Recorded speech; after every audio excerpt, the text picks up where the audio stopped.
आप सभी को हर हर महादेव, राधे राधे। आप सभी प्यारे बच्चों को आज 8 मार्च 2024 और 8 मार्च 2024 के हरियाणा करंट अफेयर इस वीडियो में हम लोग जानने वाले हैं। सो आइए सेशन की शुरुआत करते हैं हम लोग। उससे पहले आप सभी को महाशिवरात्रि की बहुत बहुत शुभकामनाएं। और के साथ साथ आज है 8 मार्च और 8 मार्च को ही सेलिब्रेट किया जाता है इंटरनेशनल वुमेन डे। तो आप सभी महिलाओं को, बहनों को, स्टूडेंट्स को, गर्ल्स स्टूडेंट्स को बहुत बहुत शुभकामनाएं। आप हैं तो हम हैं, कह सकता हूँ मैं, क्योंकि आप हैं, आप ही की वजह से घर संसार चल रहा है। खैर, ये बहुत बड़ा महत्व है जीवन में, पुरुषों के जीवन में बहुत बड़ा महत्व है, समझे ना समझे, पर मैं आपको सादर प्रणाम करता हूँ मेरी तरफ से। आगे बढ़ते हैं। और हाँ, आज कुछ बच्चों का रिजल्ट भी आया है हरियाणा ग्रुप डी का, तो जिन बच्चों का सिलेक्शन हुआ है उन सभी को बहुत बहुत शुभकामनाएं। अच्छा, कुछ बच्चों का ये निराशा वाली बात भी है कि सर 1 नंबर से 2 नंबर से रह गए।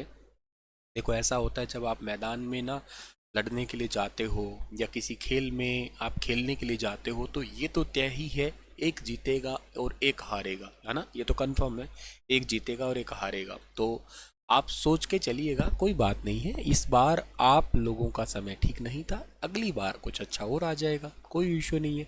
ज़िंदगी का यहाँ अंत नहीं हुआ है, ज़िंदगी में फिर मौका मिलेगा, फिर मौका मिलता ही रहेगा। कौन से आप बूढ़े हो गए हैं? तो निराशा नहीं हासिल करनी है, ना ही कोई गलत कदम उठाना है, ना ही किसी चीज़ पे बहुत ज़्यादा डिप्रेशन में चले जाना है। अगला दूसरा मौका आएगा, है ना, तो कोई इश्यू नहीं है। फिर प्रयास करना, जहाँ कमी महसूस होती है उस कमी को फिलअप करिएगा, ठीक है। तो चलिए, बहुत बहुत शुभकामनाएं, आगे बढ़ते हैं। और हाँ, इस क्लास का पीडीएफ आपको मिल जाएगा Telegram channel star IQ education पे। हरियाणा की किस खिलाड़ी की बदौलत भारत ने पहली बार बैडमिंटन एशिया महिला चैंपियनशिप जीता है? तो ये जीतने वाली जो है ना, उनका नाम है अनमोल। ये हमने कल आपको पूछा था सवाल, इसका ठीक आंसर था ऑप्शन नंबर ए। आज का पहला करंट अफेयर क्या है कि हाल ही में मुख्यमंत्री श्री ने कितने करोड़ की हरियाणा अंत्योदय परिवार परिवहन योजना हैप्पी योजना लॉन्च की है? एक्चुअली देखो, इसकी घोषणा तो बहुत टाइम पहले हो गई थी, जब अंत्योदय सम्मेलन हुआ था उसी दौरान ही, लेकिन अब इस योजना के लिए ऑफिशियली बजट अलॉट कर दिया गया है टोटल 600 करोड़ का। 600 करोड़ की इस योजना के तहत 22.89 लाख परिवार हरियाणा के रोडवेज में अब सफ़र कर पाएंगे बिल्कुल फ्री ऑफ कॉस्ट। क्या है कि 1 लाख जिनकी सालाना इनकम है, उन परिवारों को इस योजना का लाभ मिलेगा। वो हरियाणा रोडवेज के अंदर 1000 किलोमीटर 1 साल के अंदर फ्री में यात्रा कर पाएंगे। इन लाभार्थियों को स्मार्ट कार्ड भी दे दिया गया है, मोबिलिटी कार्ड दिया गया है, इसके थ्रू ये हरियाणा के अंदर जो है ना यात्रा कर पाएंगे। सो सिंपल सी योजना है, होप आपको समझ में आ गया होगा। पहली तो बात, आपके पेपर में हैप्पी का फुल फॉर्म पूछा जा सकता है, हरियाणा अंत्योदय परिवार परिवहन योजना। दूसरी बात पूछी जा सकती है, इसके लिए टोटल बजट पहले फेज में 600 करोड़ था, कितने लोगों को लाभ मिल रहा है? 22.89 लाख परिवारों को। कितने लोगों को लाभ मिल रहा है वो तो ठीक है, पर इसमें एलिजिबल कौन है? जो 1 लाख से कम सालाना इनकम है उनकी, और 1000 किलोमीटर साल भर का उनको लाभ मिलेगा यात्रा का। मुख्यमंत्री जी ने पंचकुला के अंदर वर्चुअल माध्यम से हरियाणा को टोटल 3600 करोड़ की 679 विकास परियोजनाओं की सौगात दी। इन विकास परियोजनाओं में 392 प्रोजेक्ट का उद्घाटन और 287 प्रोजेक्ट का शिलान्यास किया है अभी हाल ही में मुख्यमंत्री जी ने। हरियाणा के किस जिले को जल्द ही मेट्रो की सौगात मिलेगी? लो भाई, एक बहुत इंपॉर्टेंट क्वेश्चन। आपको सबको पता है हरियाणा में मेट्रो सबसे पहले कहाँ आई थी? तो हरियाणा में सबसे पहले मेट्रो आई थी गुरुग्राम जिले के अंदर आई थी। लेकिन अब आपको एक नया जिला है जिसके अंदर मेट्रो देखने को मिलेगी, और वो जिला कौन सा है? वो जिला है आपका पंचकुला। पंचकुला जिले के अंदर भी मेट्रो आपको देखने को मिलेगी। एक्चुअली पंचकुला, चंडीगढ़ और मोहाली ये ट्राई सिटी है, और इनको कनेक्ट करने के लिए अभी 4223 करोड़ से ज़्यादा की परियोजनाओं को मुख्यमंत्री जी ने समर्पित किया, और उसी में कहा है कि पंचकुला को भी मेट्रो की सौगात मिल जाएगी, जिसमें पंचकुला, चंडीगढ़, मोहाली के लिए मेट्रो का प्रोजेक्ट जो है ना फिलहाल के लिए रनिंग है, चल रहा है ये प्रोजेक्ट। के साथ ही और बहुत सारी परियोजना, जैसे सांझी डेयरी परियोजना का पहला चरण पशु शेड है, वो रामपुर के अंदर उसका उद्घाटन किया गया। के साथ साथ जो ना राजकीय वरिष्ठ माध्यमिक विद्यालय पिंजौर का अतिरिक्त खंड है, उसका भी उद्घाटन किया गया। कई सारी परियोजनाओं का उद्घाटन अभी हाल ही में हुआ है। चलिए, ये क्वेश्चन भी बहुत अच्छा लगा मुझे, पॉजिटिव है। हाल ही में हरियाणा राज्य सहकारी बैंक द्वारा इनमें से कौन सी योजना चलाई गई है? तो पहला ऑप्शन है इसमें हमारी बिटिया, और दूसरा ऑप्शन है हमारा लाडला। दोनों ही ऑप्शन जो है ना इसका सही है। एक्चुअली बोथ इसका आंसर आना था, बाय मिस्टेक मुझसे बी ऑप्शन क्लिक हो गया। थोड़ा ज़्यादा ही खुशी खुशी में मुझसे बी ऑप्शन क्लिक हो गया। उसकी वजह क्योंकि अब तक मैंने ऐसी योजना कभी पढ़ी नहीं है कि लड़कों के लिए भी कोई ऐसी योजना चलाई जा रही हो। खैर, हमारी बेटिया और हमारा लाडला दोनों ही योजना है ये। ऑप्शन नंबर ए और बी दोनों ही ठीक है, ए एंड बी दोनों ही ठीक है इसका।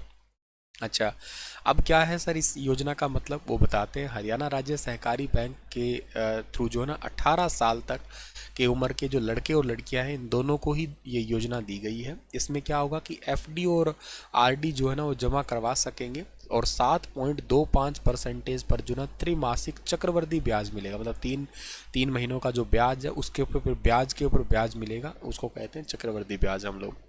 तो अभी रिसेंटली हरियाणा राज्य सहकारी अपेक्स बैंक के जो एमडी है, मैनेजिंग डायरेक्टर, उनका नाम है डॉक्टर प्रफुल्ल रंजन।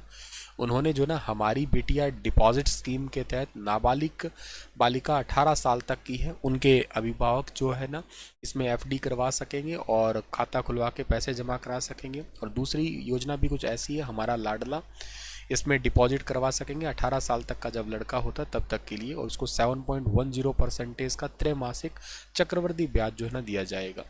सो काफ़ी इंपॉर्टेंट स्कीम है, ज़रूर आप लोग याद कर लेना इनको। ठीक है, चलिए सर। वैसे ना हरियाणा के अंदर एक बच्चे ने सवाल पूछा था कि सर हरियाणा के अंदर ना प्रति व्यक्ति आय है वो अभी कितनी है, चल रही है। तो मैं जवाब दे देता हूँ यहीं पे उस बच्चे का। वो है 2,96,685 रुपये है। उस बच्चे का ये भी कंसर्न था कि सर पूरे देश की कितनी है, तो 1,70,620 है बेटा पूरे देश की। ठीक है, वैसे मैं आपको बता देता हूँ कि पूरे भारत में हमारा नंबर 7वां आता है इस मामले में। और हरियाणा में सबसे ज़्यादा प्रति व्यक्ति आय किस जिले की है, वो है गुरुग्राम की है। गुरुग्राम के अंदर जो है ना, मतलब आप कह सकते हो कि ओवरऑल सबसे ज़्यादा इनकम होती है।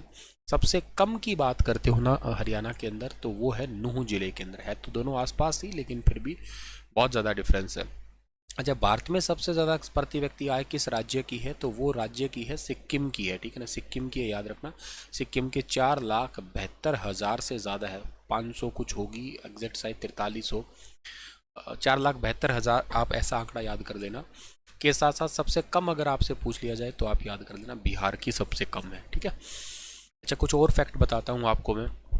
हरियाणा के अंदर अगर बात की जाए ना, तो एक आंकड़ा आता है नीति आयोग का, गरीबी का आंकड़ा आता है, गरीबी का। ठीक है ना, गरीबी का, उसमें अगर बात की जाए तो हरियाणा का पूरे भारत में 21वां रैंक है। सबसे ज़्यादा जो गरीबी है ना पूरे भारत में, वो है बिहार की। और सबसे कम गरीबी है ना वो बिहार में सबसे ज़्यादा, मतलब 51% के आसपास है, 51.9 के आसपास है, आप मान के चलो 52% ही। ठीक है, और सबसे कम गरीबी जो है भारत में वो होगी केरल की, और केरल में है ऑलमोस्ट 7% के अराउंड ही।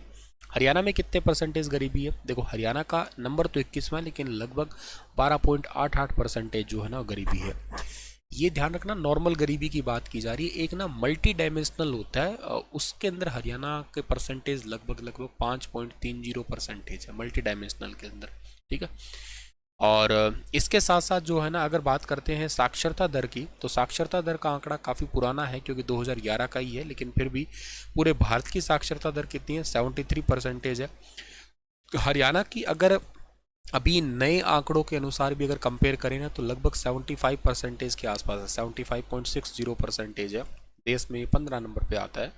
हरियाणा में सबसे ज़्यादा साक्षरता दर जो है ना वो कौन से ज़िले की है, गुरुग्राम की है। ठीक है, और सबसे कम अनडाउटली किसकी होगी, सबसे कम नूंह जिले की होगी।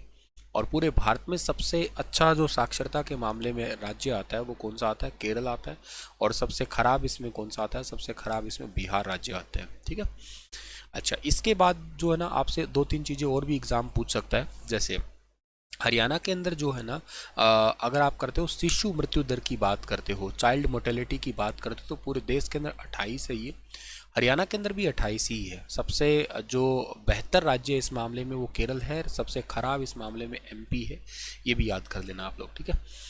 अच्छा, अगर बात करते हैं ना हरियाणा की जो जीवन प्रत्याशा कितनी है, मतलब यहाँ की लाइफ की बात करते हो आप लोग, तो पूरी दुनिया की तो देखो 72 है। वर्ल्ड की बात करते हो तो अगर आप लोग, और अपने इंडिया की 69 के अराउंड है। और हरियाणा की कितनी है, हरियाणा के 67 है, 67.7 है। ठीक है ना। और बाकी दिल्ली और इसमें सबसे अच्छा है। खराब के मामले में बात की जाए तो छत्तीसगढ़ आता है इसमें।